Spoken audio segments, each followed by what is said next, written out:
we're back with Bedtime Stories, Grownup Edition, Season 3, The Root of All Evil, Episode 4. When we left off, Marcus and Marcia were discussing Marcia's friendship with Jessica with LJ.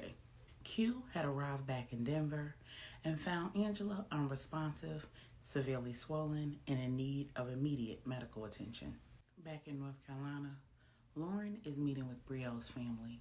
She's trying to explain to them that it was entirely coincidental that Brielle was best friends with Jessica and an employee at her law firm. I just can't understand. I have 2 daughters, and both of them are wrapped up with your law firm and your brother's private investigation firm, and both of them have been the victims of serious tragedies. I just can't imagine that this is coincidental, says Mrs. Harris. I can completely understand how you're feeling right now. While I don't have children of my own, I can imagine that if it was my children, I would have questions too. I'd be looking for someone to blame. And in this situation, the only person to blame is Jessica, said Lauren. You're right. You don't have any children, so you can't possibly understand how I feel, says Mrs. Harris. Lauren says, well, what I do understand is that you love Brielle, and she wasn't just an employee for me. I loved her too. As I understand, she was a good friend to Jessica, and all she did was try to encourage Jessica to do the right thing. She wasn't disloyal to her in any way. Jessica is just crazy. She's gone off the deep end. She literally attacked an elderly woman in an assisted living facility the same day that she ran your daughter off the road. She did what? Asked Miss Harris. I've met her, and she seemed like such a sweet young lady. I just can't imagine why she would do any of these things. Well, mental illness does run in her family, and she has survived a lot of trauma. While I don't empathize with Jessica, I can understand how a life of trauma without any real treatment could result in someone having a serious vendetta against another person and being willing to hurt other people in the process. And that's what this is, Mrs. Harris. My law firm and my brother and his firm are both cooperating fully with the police. We've turned over all of the information that we have at our disposal, and we're working with them to help find Jessica. If there is anything at all that I can do to help support you and your family, please do not hesitate to let me know. She did list you as her beneficiary, so I will make sure that you have no problem accessing the financial benefits that are due to you. And in addition to that, the firm wants to cover all costs associated with her services.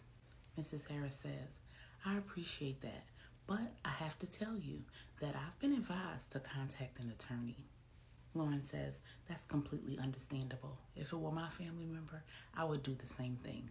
Please let your attorney know that we're here and we're available to answer any questions that they might have. Now, how are Ramona and her children doing?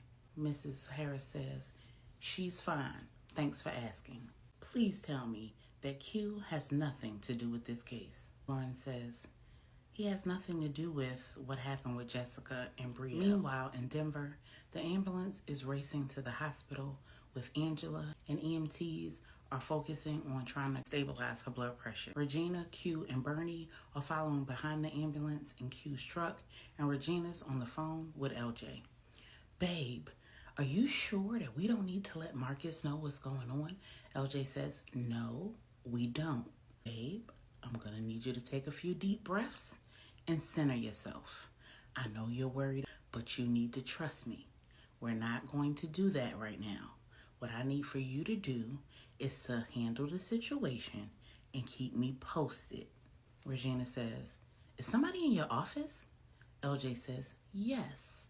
Did you figure out how Jessica knew everything about Angela and Marcus? Yes, I did. Babe, what are we gonna do? I'm sure when we get to the hospital, the doctors are gonna need to speak with Angela's next of kin. And LJ says, babe, you're gonna get there. You're gonna find out what's going on. You're gonna keep me posted. Can Q hear me? Q says in the background, I'm here, boss. LJ says, you know what to do. Q says, yep, I'm on it. Regina says, what? LJ says, He's on it. Keep me posted. I love you.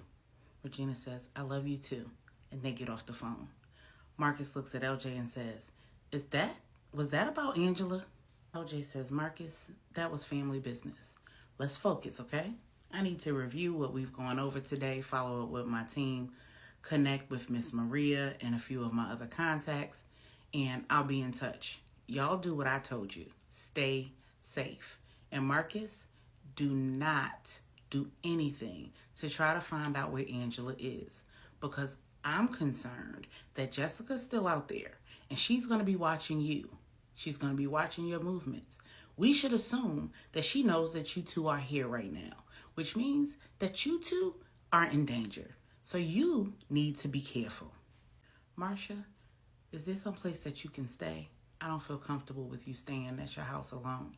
Marcia says, I guess I can stay with Mom Brenda. LJ says, that sounds like a plan. I'll get some security in place around Miss Brenda's house and make sure that you, Miss Brenda, and Melissa are safe. Until further notice, we're going to assume that Jessica knows everything and we're going to treat her as enemy number one. If you hear from her, Marcus, you need to let me know. When's her next doctor's appointment? Marcus says, she's not supposed to have another appointment for like 3 or 4 weeks. And I think that's when we were supposed to be able to tell the gender. And that's when I was going to follow up with the doctor about a DNA test, because I think she's been sleeping with my boss. LJ says, and what's your boss's name? Marcus says, Bruce Middleton. LJ asks, and how do you feel about that? Marcus says, at this point, I don't care. I just want to know for sure if the baby is mine.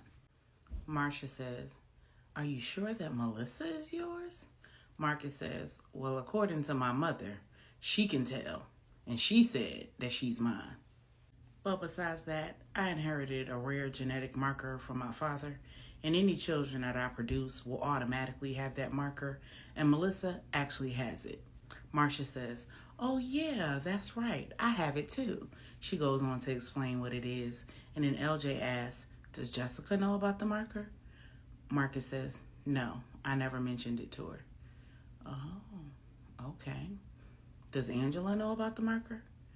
Marcus says, of course she does. We were doing in vitro. All the embryos that we produced had the marker.